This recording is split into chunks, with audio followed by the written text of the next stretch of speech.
of traditional martial arts dating back centuries,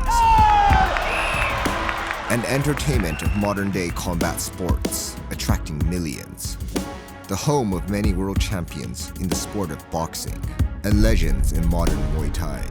Spectacle matches are not only accepted, but sought out for. Almost any form of combat is received with open arms. There may not be another country in the world that loves combat sports more than Japan. Today, the stage is set in Tokyo, the fight capital of the nation. However, to my surprise, this particular event was not open to the public. It's in a studio, so we're going to be in tight and close. This event is called Gladiator Challenger Series, and what's very cool is that Ed Soares, the president of LFA, is here in person to check out these matches. And recently, Gladiator has announced that they're going to be in works with LFA, so exciting things are going to happen. I'm looking forward to it. And also, I'm going to be working as a translator and an interviewer. It's my first time. I'm a little bit nervous, but I'm very excited. Let's get on with it. 5 matches in total were scheduled for today, 3 MMA fights, and 2 grappling matches. While the majority of the competing athletes resided in Japan, 3 fighters made the journey from South Korea to partake in this event. In exchange for there being no audience present, the matches were streamed live on YouTube for all to see, allowing the Korean fans to support their countrymen from across the ocean. With Ed Soares, the president of LFA, sitting cage-side scouting for new talent, the athletes were determined not only to win, but to showcase their best performance, leading to 4 out of the 5 matches to end via a knockout or submission. Not only was I impressed with the entertainment aspect of the matches, but also with the heart and determination to win all the fighters had displayed. After the event, I was fortunate enough to interview Ed Soares himself to ask him if any of the athletes had caught his eye. I'm here with Ed Soares. I just wanted to ask you, what are your thoughts about this event? What do you think about it? I thought it was great. You know, it was a different type of event. You know, it was like a studio show. Right. But it was great. You know, I thought the first fight of the night was a very good fight. Undefeated Korean kid was very, very good. And then the final fight of the night I thought was great. You know, the guy showed a lot of heart. You know, he almost got finished in the first round. And then he came back and stuck to his game plan and took him down and really beat him up and wore him out. You know, he almost finished him in the second round and then came back and just dominated in the third round. So he definitely grew as the fight continued. Is there any fighter that competed here today that you kind of have your eye on that kind of stood out a little bit more than the rest of them? Well, you know, I thought I forgot his name, who won Which the fight? title. The title. Oh, the Kawaramasta. Yeah, he said before the fight that he would like to fight Elijah Johns, who just became our featherweight champ last Friday night.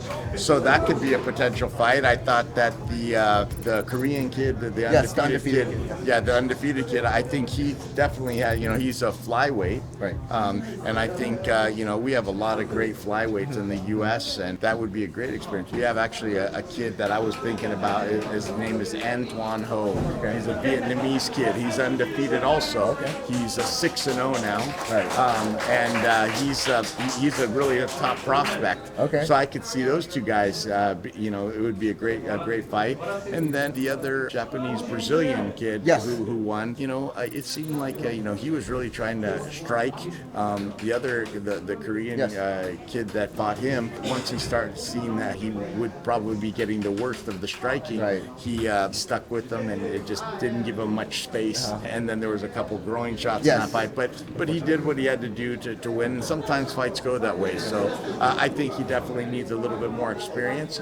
But I also don't think he got to show everything he can do, because I've heard a lot of good things about that kid. So I'd like to see a little bit more of him too. Right. So you have your eye on him as well. Oh, of course, yeah. I mean, everyone. I think it's important, you know, having you know, Japan. There's such a history of mixed martial arts here. I think it's important to keep developing them. I feel that in the bigger shows, there's been a little bit of a lack of Japanese talent, and I think it's important to keep developing the talent here and you know, bring them out to the world. Well, I'm very happy to hear that. I recently saw on SNS that LFA and Gladiator are they're collaborating about something? Yeah, so what we're basically doing is that we're going to be sending LFA fighters here to compete in Gladiator, and Gladiator is going to be sending fighters from Gladiator to go compete in the LFA. So yeah, we definitely have a partnership of that sort. Okay, well, some exciting things coming in the future. Thanks so much for your time. Oh, my pleasure, man. Thank you. 全部面白かったかなっていうのは、注目した選手とか。僕は川名君、そうですね。あれ多分契約してくれるかなと思って、なんかうちのチャンピオンといいマッチ組めるんじゃないかなってエッド・ソーレスさんが言ってました。ちなみにエッド・ソーレスさんがわざわざこっちまで足運んでタイトルライブで見たっていうところはどう考えてますか？僕はかなり大きいことだと思ってます。あれですよね、LFA に行って勝って UFC と契約っていうルートが一つできたのかな。そうですね。韓国からの来た選手も何人かいて、そうですね。なんかライブ配信でも韓国のコメントが多いということを聞いたんですけど、そうですよね。もうこれからもなんかいろんな国がここに集まって、なんかいい試合組めればいいですよね。アジアのフィーダーショーみたいになりたいですね。ありがとうございました。